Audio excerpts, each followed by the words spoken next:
Yan, so welcome mga ka-Shorewin. Ayan, kita nyo naman, ito yung isa sa mga pinagmamalaki natin na isa sa mga traditional na paraan natin ng pag-preserve ng ating karne mula noon hanggang ngayon. Ayan, kita nyo.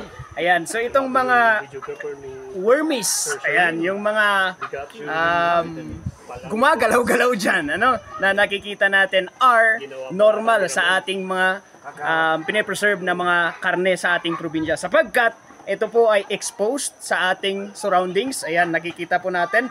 Ayan, nakasabit lang po siya actually dyan sa ating kapaligiran. So kung saan yung lutuan mo, nandun syempre yung ating sun-dried meat o yung ating tag na tinatawag natin. So ito ay nililinis lang, hinuhugasan lang minsan, kasama na syempre yung mga wormies, yung mga oldies natin, mga lolo natin.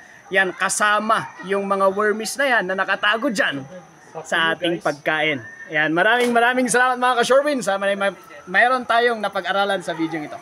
Back to you guys.